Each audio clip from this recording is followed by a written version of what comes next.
देवभूमि हिमाचल प्रदेश की राजधानी शिमला में मां काली बाड़ी का मंदिर जो करीब 201 साल पुराना है और कहा जाता है कि यहां मां काली का साक्षात वास है और यहां दर्शन मात्र से ही जो भक्तों के कष्ट हैं वो हर जाते हैं। शिमला के काली बाड़ी मंदिर में हर साल यहां मूर्तियों की स्थापना की जाती है और आप देखेंगे कि ये ख़ास तौर पर यहां पर मूर्तियां तैयार की गई हैं। आपको यहां पर माँ दुर्गा, माँ सरस्वती, माँ लक्ष्मी, भगवान गणेश और भगवान कार्तिकेय की जो मूर्तियां हैं वो नज़र आएंगी।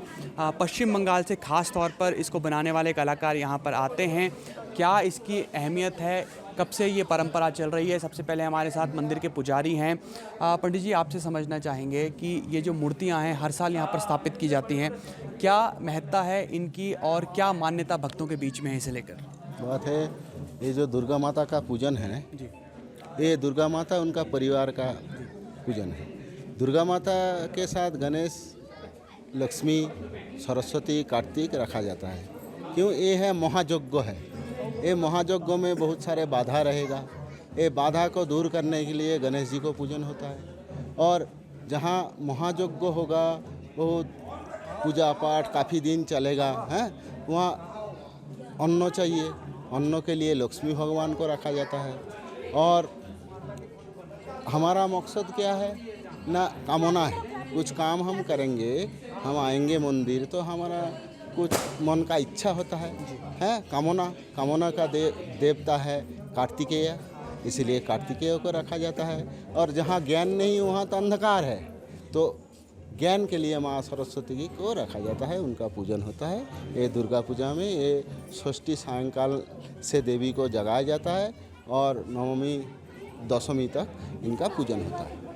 पंडित जी, सिंदूर खेला दशमी के मौके पर होता है, उसका क्या इतिहास है और कैसे वो खेला जाता है पूरा खेल यहाँ पर? ये जो है लोकाचार है जी। सिंदूर खेला जो है लोकाचार। दुर्गा माता है बिटिया, बिटिया आया, हाँ, बिटिया घर में आएगा तो बिटिया जब जाएगा उनको वरण करना होता है। हम लोग हमारा घर में जब बिटिया आते हैं तो हम क्या करते हैं, बिटिया जब अपना ससुराल फिर जाते हैं, अपना जगह में जाते हैं जहाँ रहते हैं, तब हम उनको अपना वस्त्र खिला पिला के भेजते हैं ना, इसीलिए उस त्यौहार को ऐसे मनाया जाता है।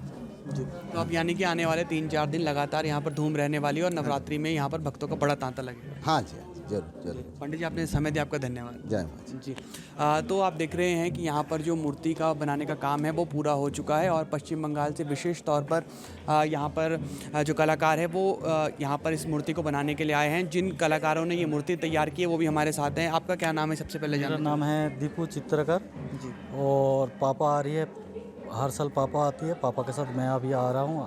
पापा हिमाचल में हो गया 35 साल। जी, दीपू जी कहाँ के रहने वाले हैं आप मूल रूप से? मैं हल्दिया चैतन्यपुर से, पूर्वा मेदिनीपुर डिस्ट्रिक्ट पड़ती है।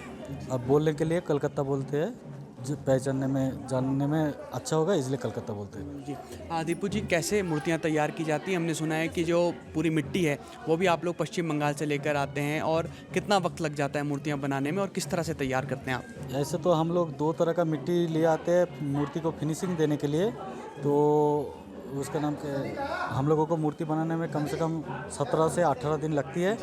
और बाद बाकी हिमाचल का ही मिट्टी है और 2 तरह का मिट्टी ले आते हैं फिनिशिंग देने के लिए, जो साफ़ सफाई रहे इसलिए मिट्टी उधर से नदी का मिट्टी ले आते हैं। नदी का गंगा मिट्टी की एक हमने बात सुनी है, वो गंगा मिट्टी क्या होती है और उसकी क्या अहमियत है, क्यों उसको विशेष तौर पर लाया जाता है? अभी हमको नहीं पता, जो पापा का उनके जो ये है पूर्वा पुरुष वो लोगों को पता होगा। ऐसे कभी कभी सुने हैं लेकिन हम लोगों ने उतना कुछ नहीं करते, सिर्फ नदी का मिट्टी लगाते हैं। गंगा नदी का मिट्टी लगाते हैं।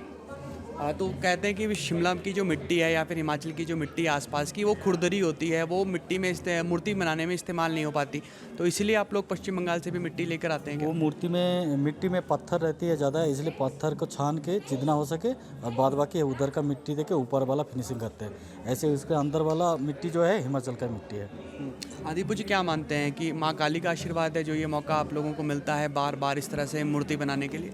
अभी क्या बताए उसका नाम क्या, हमारा जो पूर्वा पुरुष जो है यही काम करते हैं। हम लोग जब बचपन से देखते आ रहे हैं पापा लोग यही काम करते हैं, तो उन लोगों से हम भी सीख रहे हैं। अभी भी काम सीखना भी बाकी है, तो उनसे के पास से हम लोग काम सीखते हैं। और हिमाचल में हम लोग और भी जगह बनाते हैं, जैसे आपका बिलासपुर हो गया, कांगड़ा हो गया, पालमपुर हो गया, भट्टू हो गया और शिमला कालीबाड़ी। और हमीरपुर में भी एक बनाने की बात चल रहा था, तब भी जाके काम किया है हम लोग ने हमीरपुर में। चलिए दीपू जी, शुक्रिया आपको, आपने इसको तैयार किया, आपको शुभकामनाएं इसके लिए।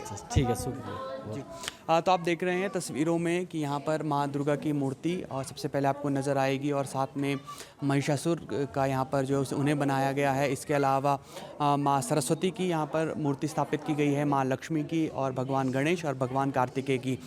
शुरुआत में पंडित जी जो कालीबाड़ी मंदिर के पुजारी हैं उन्होंने आपको बताया भी कि क्यों यहाँ पर इन मूर्तियों को स्थापित किया गया है। गणेश जी की, माँ सरस्वती की, माँ लक्ष्मी की और कार्तिकेय की मूर्ति स्थापित करने की क्या महत्ता है और क्यों इसे यहाँ पर स्थापित किया जाता है, ये तमाम बातें आपने सुनी हैं। तो शिमला का कालीबाड़ी मंदिर जो यहाँ पर माँ काली का वास है, उन माता को श्यामला देवी के नाम से भी जाना जाता है और यही श्यामला देवी बाद में इसका जो शिमला शहर का नाम पड़ा, श्यामला से ही शिमला पड़ा और फिर शिमला बाद में शिमला के नाम में तब्दील हुआ। और आज आप जानते हैं कि शिमला विश्व भर में स्थापित कर चुका एक नाम है और कहा जाता है कि माँ काली के जो सच्चे मन से दर्शन करे उसके सिर्फ दर्शन मात्र से ही यहाँ पर सभी कष्ट मिट जाते हैं। तो फिलहाल के लिए इतना ही। आप जुड़े रहिए एबीपी लाइव के साथ। For exclusive and insightful videos, subscribe to our new channel ABP Live Premium.